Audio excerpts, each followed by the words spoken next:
Assalamualaikum warahmatullahi wabarakatuh. Perkenalkan, nama saya Arif Pratama dengan NIM F1D124014.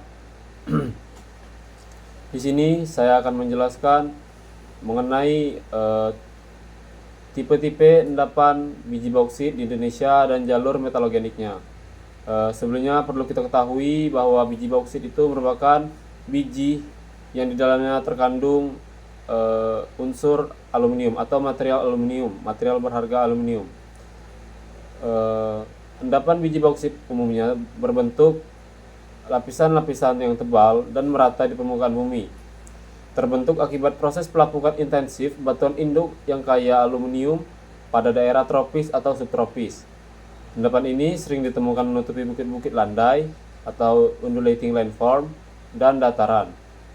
Struktur utama endapan bauksit sering berupa lapisan laterit yang terdiri dari horizon berbeda, seperti tanah penutup, lalu di bawahnya ada lapisan pisolitik, lapisan nodular yang keras, ironstone, dan horizon lempung. Lapisan pisolitik dan nodular inilah yang mengandung biji bauksit berkadar tinggi. Secara tekstur, endapan bauksit dapat berupa massa granular, pisolitik, atau nodular dengan warna dominan merah hingga coklat kemerahan akibat kandungan besi oksida di dalamnya. Jalur-jalur pengendapan biji bauksit umumnya terkait dengan proses pelapukan intensif batuan induk yang kaya aluminium di daerah tropis dan subtropis. Bauksit terbentuk terutama dari proses latritisasi, yaitu pelapukan kimia batuan induk yang mengandung mineral aluminium seperti feldspar dan kaca vulkanik. Dengan proses pelarutan, transportasi ion logam, lalu pengendapan kembali mineral aluminium hidroksida seperti gipsit.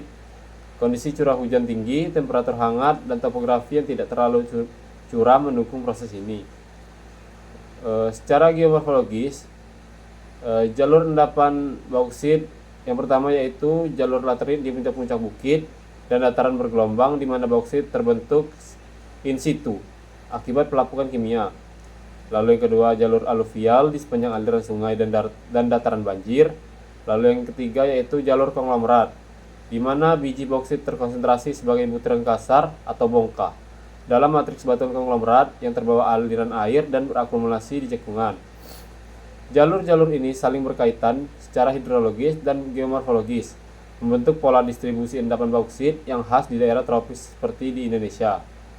Beberapa jalur utama yang berpotensi sebagai jalur metalogenik bauksit di Indonesia terletak di wilayah dengan iklim tropis seperti Kalimantan, Papua, dan bagian selatan Sulawesi, di mana proses latrisasi berlangsung secara intensif dan menyebabkan terbentuknya endapan laterit bauksit. Endapan ini umumnya terbentuk secara in situ atau sebagai hasil erosi dari endapan laterit yang lebih tua. Di sini saya lampirkan gambar peta metalogenik Indonesia yang saya dapatkan dari Badan Kementerian SDM.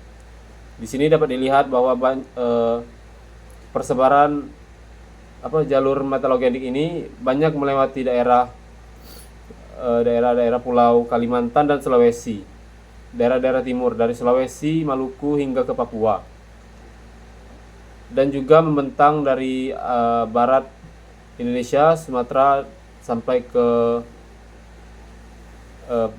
Maluku, di mana itu merupakan zona subduksi antara lempeng Samudra Pasifik dan Eurasia.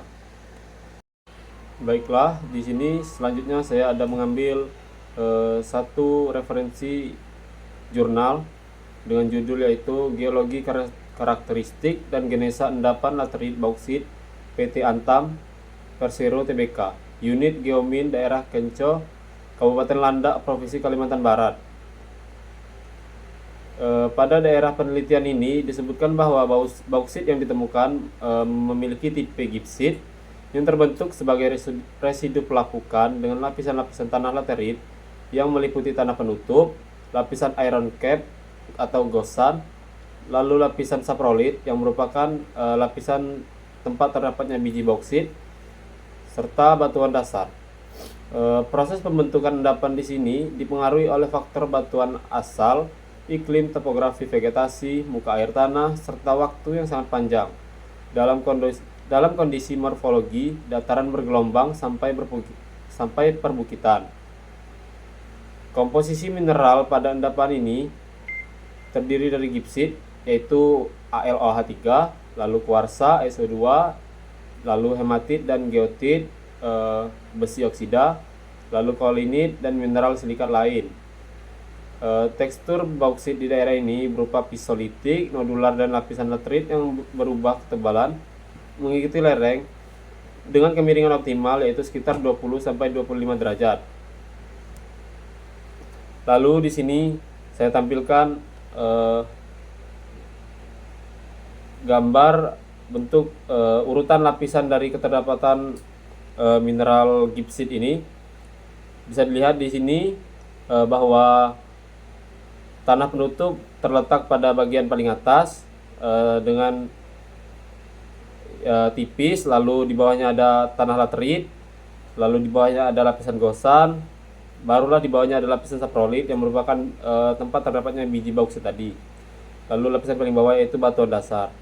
Lalu bisa dilihat lagi di bawahnya yaitu ini merupakan ilustrasi atau gambaran hasil dari data pengeboran bentuk lapisan laterit bauksit ini. Yang di atas ini merupakan lapisan yang membentang dari arah selatan ke utara. Lalu yang gambar di bawahnya itu merupakan gambar lapisan yang membentang dari barat daya ke timur laut. Dapat dilihat di sini bahwa lapisan ini memiliki ketebalan yang tergolong sedang. Kemudian saya akan menjelaskan mengenai variasi endapan-endapan yang terdapat di PT Freeport Indonesia. Yang pertama terdapat itu endapan porfiri. Endapan porfiri ini merupakan endapan yang dominan di PT Freeport. Merupakan endapan porfiri tembaga emas. Endapan ini terbentuk dari intrusi batuan beku dan mineral logam seperti kalkopirit, bornit, pirit, dan kadar emas tersebar di dalamnya. Endapan porfiri ini di Freeport banyak ditemukan di area Grasberg dan sekitarnya. Perlu diketahui bahwa lubang besar pada PT Freeport Indonesia tersebut atau yang bisa disebut tambang Grasberg itu dulunya merupakan terdapat endapan porfiri. Namun sekarang sudah habis dan sekarang beralih ke tambang bawah tanah. Kemudian endapan yang kedua yaitu terdapat endapan skarn. Ini merupakan jenis endapan yang terbentuk dari alterasi hidrotermal batuan karbonat yang bertemu dengan batuan beku intrusif. Endapan skarn ini kaya akan mineral sulfida seperti pirit, kalkopirit, bornit, serta unsur magnetit dan kalsium.